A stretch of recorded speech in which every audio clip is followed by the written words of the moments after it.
Voltei! Eu não sou a blogueirinha do fim do mundo, talvez o vídeo resenhista do final do mundo, quem sabe? Um beijo aí, Maria Bop. Quem mais aí aproveitou o carnaval pra colocar as leituras em dia, hein? Carnaval não, né? Meta carnaval. Carnaval, porra, né? Carnaval sem bloco, sem bebedeira, sem festinha, não é carnaval. E o meta carnaval é um saco. Portanto, esses são os livros lidos no carnaval. Claro que eu não li tudo no carnaval, né? Mas uma boa parte foi. Janeiro, como vocês puderam ver, foram pouquíssimos autores nacionais, então eu resolvi compensar nesse mês. Mas na verdade eu dei mole, porque eu queria ter aproveitado esse mês para ter lido só os russos, porque essa polêmica aí, cara, vou te falar, me cansa. Cancelamento por causa da guerra é complicado. Cara, o mundo podia acabar, o Putin podia jogar uma ogiva na minha cabeça que eu não ia deixar de ler os russos. Fala sério. Dostoiévski, Bulgakov, Gorky, Gogol, Chekhov, Pushkin, Nabokov, Turgenev, Tolstói, cara, todos eles podiam se levantar da tumba, feito zumbis, atrás de cérebro, assim, cérebro, em russo, que eu não sei como é que é, mas Cerebravski. Sério, eu ia jogar milho pra eles, igual, sabe esses velhinhos nas praças que jogam os milhos pros pombos? Eu ia fazer isso com esses russos. Cara, eu ia jogar pedacinhos de cérebros pra ele, assim. Pô, fala sério, eu ia cancelar? Nem pensar. Tá aí um bom tema, hein? Imagina um livro, um apocalipse zumbi, só com autores mortos, hein? Pô, eu gostaria de ver alguns autores mortos-vivos andando por aí. Imagina um Machado de Assis morto atrás de um cérebro. Mas em vez de falar cérebro, ele ia falar assim: quero degustar tal qual um glutão titânico, essa massa encefálica, cinzenta, inquilina desse seu crânio avantajado. Ele não ia falar que cérebro só, né? Não ia. Pois bem, sem mais delongas, o primeiro livro é um livro que eu já queria ler há muito tempo, premiadíssimo, famosíssimo, e talvez esse tenha sido o grande problema. Eu fui, eu acho que com muita sede ao pote, que é o Eles Eram Muitos Cavalos, do Luiz Rufato. São episódios curtos, passagens de uma grande metrópole ambientada em São Paulo. Na verdade, um dia nessa cidade, sob várias perspectivas, sob diversas perspectivas em vários pontos da cidade, de vários protagonistas diferentes. Eu não sei se é um romance, se é uma reunião de crônicas, de conto, de cronicontos. A orelha do livro está dizendo que é um romance, eu acredito. Eu acredito na autodeterminação dos livros e das pessoas e dos povos. Então, se ele está dizendo que ele é um romance, quem sou eu para dizer que não é? Mas eu vou avisando, não há um encadeamento lógico entre os capítulos, então eu não sei se é realmente romance. Enfim, mas eu não tô aqui pra catalogar, eu tô aqui pra dizer o que eu achei do livro. Ele é bem caótico, ele é um melting pot narrativo, desconfortável em alguns momentos, não necessariamente pelo conteúdo, mas também pela forma, e ele pede muito empenho do leitor, muito empenho. Eu curto o experimental, não me leve a mal, vocês sabem disso. Mas cara, tem algumas coisas que não dá. Por exemplo, tem um capítulo aqui que ele descreve uma estante de livros. E assim, não é nenhuma estante de livros de algum personagem, onde, pô, ali você vai pegar alguma coisa da personalidade do cara, ou da cara, entendeu? Ali você, pô, ele gosta disso ou não gosta daquilo. Não, é uma estante de livros aleatória, ele começa a falar o título de todos os livros que estão naquela estante. Pô, assim, vamos combinar, né? Cada página é cara, né? Tipo, é uma árvore, é um pedaço de uma árvore, né? Tipo, vamos ter consciência na hora de usar as folhas. Já basta aí advogado fazendo petição inicial com 80 páginas. Ah, mas é a proposta do autor. Claro que é a proposta do autor, eu respeito o autor ele pode fazer o que ele quiser, mas eu, enquanto leitor, eu tenho direito também de achar se é bom ou se é ruim. Assim, se eu gostei ou se eu não gostei, pô. De qualquer modo, eu vou voltar a ler o Rufato, porque eu não guardo rancor na literatura, vocês sabem disso. Mas eu não gostei muito desse livro não, eu queria ter gostado mais. Porque falaram tanto e eu achei meio forçado em alguns momentos. Tem passagens ótimas e tem outras que parecem, pô, uma exceção de linguiça literária. O Exílio e o Reino, do Alberto Camus. Eu nunca sei, é Camus? Não, é Camus. Esse é o único livro de contos do autor. São 6 histórias, 6 boas histórias, mas assim, não é nada muito além disso. É chato dizer isso, pô, Camus, né, cara? Mas não é muito nada além disso. Mas são boas histórias. Não é indispensável como A Peste, O Estrangeiro, Morte Feliz, sacou? Mas nós temos aqui nessas curtas histórias temas caros ao autor, né? A vida do estrangeiro, forasteiro, alienígena, né? Ele mesmo que era um francês, mas nascido na Argélia, né? Um argelino. E também tem um olhar especial para os ofícios, para as profissões. E Mulher Adúltera, o pano de fundo é a vida de um mercador. Em Os Mudos nós temos uma pequena revolta dos trabalhadores numa fábrica. Tem também um professor que recebe a ingrata missão de custodiar um criminoso. Será que ele era criminoso mesmo? Não sei. E também A Pedra que Cresce, ou A Pedra que Não Para de Crescer, uma coisa assim, que é um engenheiro que chega numa cidade, e esse episódio ele é quase autobiográfico, e o próprio Camus revela isso em outro livro. E qual é esse outro livro? Esse aqui, O Diário de Viagem, que tem esse lance da pedra que cresce, por isso que ele é um pouco autobiográfico, ele narra aqui em detalhes. Na verdade, ele quase transcreve daqui pra lá.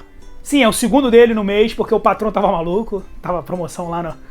Tipo, R$20 os dois, pô, olha que beleza, hein? E esse livro, O Diário de Viagem, é justamente um diário onde ele conta suas experiências nos Estados Unidos e depois na América do Sul, em especial aqui no Brasil. Você sabia que ele já esteve aqui no Brasil? Que ele aprontou das dele daqui, Sessão da Tarde, que ele fez muitas confusões por aqui? Não, então, ele esteve aqui. Sim, aqui no Brasil, essa terra maravilhosa de muito calor. Nossa, esse calor incrível. Apaixonado por esse calor, né? Quem não é apaixonado por esse calor brasileiro? O Brasil tem esse negócio, nossa, povo caloroso, calor. E vai ficando mais quente, né? Eu acho que cada vez que a gente fala calor, cada vez que a gente traz esse tema do calor, o Brasil realmente vai ficando mais quente. Vamos parar. Vocês não acreditam nesse papo de coach, a lei da atração, sei lá o que? Cada vez que a gente fala atrai uma coisa, vocês não param de falar, bicho, que tá quente, vai ficar mais quente. E assim, eu vou te falar nesse livro aqui, cara.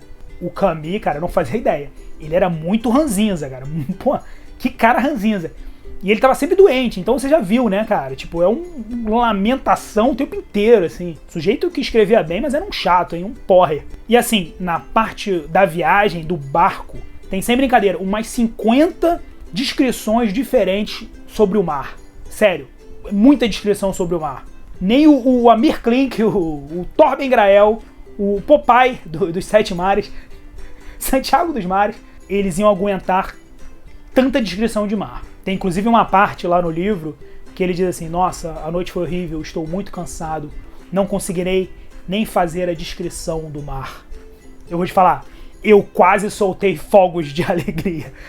Eu só não soltei fogos propriamente ditos para não incomodar os cachorros do vizinho. Aliás, vocês acham que em algum universo paralelo um casal de cães adotou uma criança e eles pedem para os vizinhos não latirem na virada do ano? E aí eles ficam mandando mensagens incorrentes no Facebook, no Instacão, reclamando muito lá no Twitter, mandando mensagem pros amigos lá no WhatsApp. WhatsApp. Deve ser incrível esse universo paralelo, hein? Tô querendo dar um pulo lá. Mas a verdade é que dava pra ter falado mais do navio, das pessoas ali daquele navio, do que o oceano propriamente dito, né? Pô, o Cortázar fez isso lá nos prêmios, né? Pô, um livro incrível. E o próprio William Golding, lá o famoso do Senhor das Moscas, também escreveu um livro fantástico chamado Ritos de Passagem, pô, que se passa todo no navio, né? E tem outros clássicos aí. Pô, então, deu mole, hein, Alberto? Tu deu mole, né, assim? Pô, é muito mar, cara. Fiquei enjoado uma hora. Pô, eu vou te falar uma parada, doidão. Doidão adoro. Beijo, Casimiro. Esse cara, ele quase se matou nessas viagens, tá? Ele quase se matou, cara, sério. Quase cometeu suicídio nessas viagens. O cara não tava bem, não. Mas enfim, é legal, pô. Tem o Camus, cara, em Caxias, numa macumba. Cara, olha que coisa incrível. Em vez de falar Madureira, ele só consegue falar Madedura. Que é fantástico. Madedura é quase tão bom quanto Madureira. Madedura, Madedura. Nem atrapalha a música, podia até mudar. E ele vai na festa do Bumba Meu Boi em Recife. Tem uma hora que ele se pergunta assim: será que eu moraria aqui nesse país, nessa terra? E ele rapidamente responde: não, lógico que não. Tipo, ele não gostou muito não, mas ele achou os Estados Unidos pior, e isso é um alento. E tem uma coisa que eu concordo com ele reclama muito do trânsito insano do Brasil, ele fica abismado. Ele vê um atropelamento, ele vê, tipo, a esposa de um amigo também chega toda quebrada. Então ele fica indignado com o trânsito brasileiro, eu concordo. O trânsito nosso brasileiro é insano, é assassino, é homicida. E por falar em homicida imortal, trago para vocês esse grande clássico, Vejam só, em 1972, João Baldo Ribeiro já protagonizava uma de suas histórias com um anti-herói muito antes do anti-herói fazer sucesso. Não, pô, nem se falava em Tony Soprano, essa do Walter White, nada disso. Ele já fazia o seu anti-herói ser um protagonista. Sargento Getúlio, um personagem sem igual na literatura nacional, mundial, interplanetária. Sério, não tem igual. Ele é um sargento militar em uma missão, ele precisa escoltar um preso, digamos assim, político. Só que no meio dessa jornada, as conjunturas elas mudam, né? Algumas circunstâncias se alternam ali e ele se vê meio com vários obstáculos para completar essa missão. E ele é atual porque o cara é uma figura, é um reacionário, obviamente, e existe aquela ameaça do comunismo. Cara, o Brasil para sempre vai ser assim, né? O comunismo. Pô, que dia que vai vir? A gente fica esperando ansiosamente e não chega esse dia. E como a escrita está assentada no regionalismo e muito na oralidade, ele cobra muita atenção do leitor no início. Você fica com um pouco de dificuldade ali no início até você entrar. Depois que você entra, meu amigo, aí deslancha, aí você já fica íntimo desse personagem, desse protagonista fantástico. Você entra no ritmo desse narrador, nessa história genuinamente brasileira. E apesar de brutal em alguns momentos, cara, divertida. É complicado falar que é divertida. Tem morte pra caceta, assim, tem umas mortes bem terríveis, assim. Mas ela é divertida. Uma parte, né, da nossa história. E a nossa história, aliás, de todas as histórias do mundo, né, desde que o mundo é mundo, a comédia, ela se confunde ali, né, com a coisa mais trágica. Eu gosto. Não Vale Morrer, do meu amigo Leonardo Marona. Pô, é um desbunde, e é um desbunde tão grande que eu fiz até um vídeo especial só pra ele. É o vídeo anterior, que eu lancei antes desse que vocês estão vendo agora, eu lancei outro. Acabando aqui, vocês passam lá, né, é bom, tipo uma praia. Primeiro pega uma praia, depois passa no shopping. Esse livro aqui é o shopping, vocês vão gostar. Acabou a praia aqui, meu amigo, corre lá no shopping. A Noite de Mil Olhos, do Flávio Moreira da Costa. Eu confesso, primeiro, eu comprei por causa desse título incrível. Pô, vamos combinar, esse título é incrível. É homenagem a uma música lá do Sonny Rollins, pô, mas que título, hein? E depois eu comprei como um tributo, uma homenagem. Mas por que um tributo, uma homenagem? Porque esse cara aqui, ele é responsável pelas melhores, maiores e mais incríveis antologias já lançadas no Brasil. Sabe aquelas coleções tudo, os 100 melhores contos de terror, os 100 melhores contos de mistério, os 100 melhores contos da literatura mundial? Tem todos, tem uma coleção, acho que é da Objetiva. E esse cara era o organizador, o responsável por tudo isso. Cara, pô, eu vou te falar, a minha vida mudou depois que eu li todas essas antologias dele, porque eu não conhecia muita gente, eu passei a conhecer. E não era possível que um cara, pô, responsável por isso tudo, com uma cabeça tão incrível, ao ponto de saber escolher todos esses contos fantásticos, escrevesse mal, né? Pô. Mas assim, não rolou legal. Esse livro aqui, putz, cara, não desceu e eu vou explicar por quê. Começou como uma homenagem e já virou pra uma análise mais cretina, né, cara? Esses vídeos aqui, eles têm umas reviravoltas, assim, incríveis. Incríveis pra quem, né? Não sei. Mas começa de um jeito e termina de outro. É um suspense, mas ele parece um roteiro de viagem. A verdade é essa. Parece que o autor destaca justamente as partes mais desimportantes, assim, da história, enquanto as partes importantes ele, pô, corre, sabe? Tipo, larga mão. O cara perde um tempão, pô, descrevendo o pão francês da cozinha tal, num hotel que fica na ruazinha, assim, assado. Obviamente ele foi lá, ele conhece, ele queria mostrar um pouco disso para pobre leitor que nunca foi. Mas, cara, é uma perda incrível ali de tempo pra uma ambientação que não vai muito à frente, enquanto a história, a trama principal fica relegada a segundo plano. Pô, cara. E assim, e são muitos clichês. E não são os clichês só nas ações. Tudo bem, um livro policial de suspense tem que ter clichê. Eu não sou contra clichê não, tá? Eu até gosto, eu acho que os clichês são peças importantíssimas na história, né? São coisas que dão certo e deram certo. Então, tipo, vale a pena você investir. Agora, os clichês têm que ser bem feitos. E tem que ser, pô, tipo, não dá pra você ficar abusando dele, trazer um livro cheio de clichê. Porque aqui tem clichê nas falas do protagonista, no jeito do cara pensar. O protagonista, pô, chega a ser um tiozão meio chato de tanta frasezinha batida, sabe? E as soluções, assim, são muito fáceis, muito simples. E o mais curioso é que o livro tem um mote interessantíssimo. Uma conspiração nazista de fugitivos pós-Segunda Guerra Mundial, que foram pro mundo inteiro, né? Fugiram pro mundo inteiro.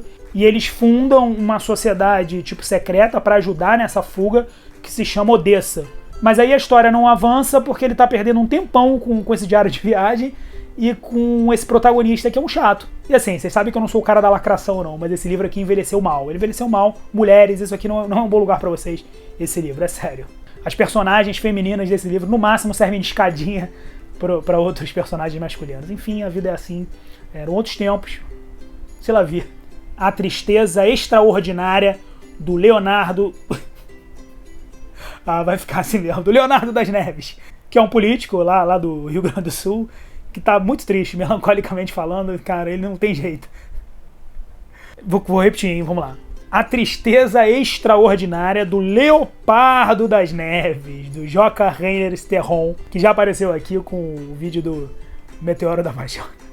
Não, A Morte e o Meteoro, que eu fiz até um vídeo, né? Incrível, fantástico. É aquele negócio da praia, saiu daqui. Se vocês quiserem dar um pulinho lá para tomar um chopinho, também é um livro sensacional, A Morte e o Meteoro, mas esse aqui é A Tristeza Extraordinária de Leopardo das Neves. Eu, depois que li esses livros do Joca Reiner, aí eu virei fã número 1, cara, é impressionante. Que qualidade não só na narrativa, uma qualidade principalmente na história, no conteúdo.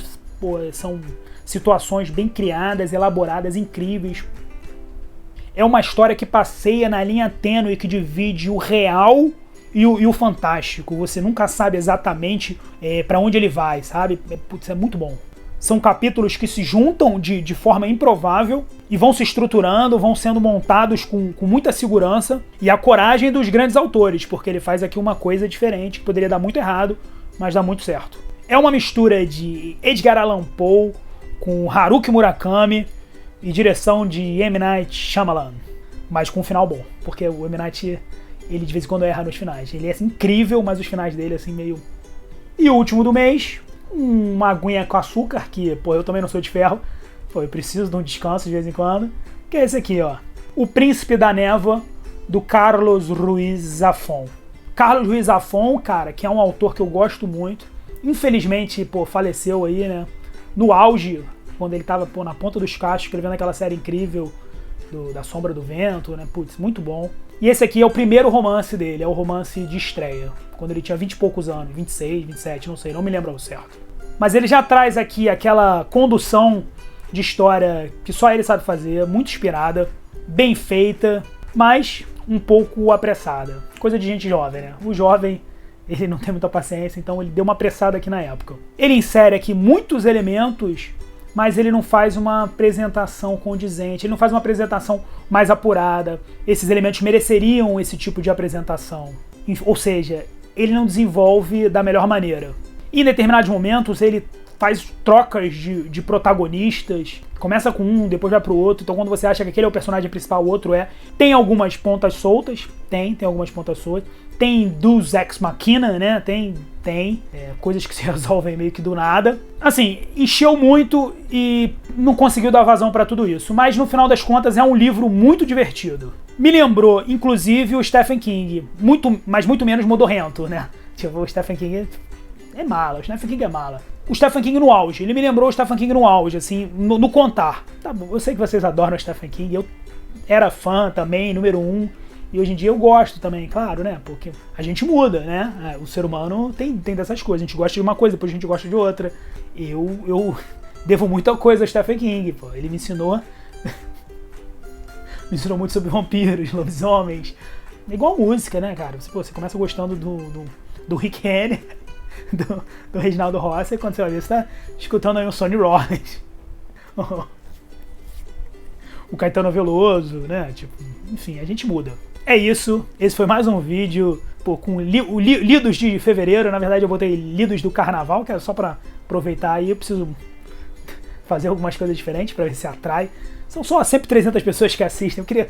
Cara, um dia eu vou fazer uma festa em algum lugar muito bacana. Eu vou contratar um avião que caibam 300 pessoas e eu quero conhecer todos vocês. Esses 300 que sempre assistem os meus vídeos, assim, cara. Eu já sei que se eu tiver uma guerra contra o Oriente e precisar de 300 espartanos, vocês serão meus 300 espartanos. Gratidão. E é isso. Acompanhem lá no Twitter o Adorei Nota 2, é @fofopata. Eu tô lá no Instagram também, com R. Solberg. O Esculachos Cacofônicos ainda não voltou como devia. Estamos fazendo umas reformulações, vai voltar com tudo. Daqui a pouco eu vou vir com esse livro aqui, ó, Nirvana. Putz, cara, que é um livrão, e eu vou fazer um vídeo que vai ficar, ó, show, porque o livro é muito bom. Little boxes on the hillside, little boxes.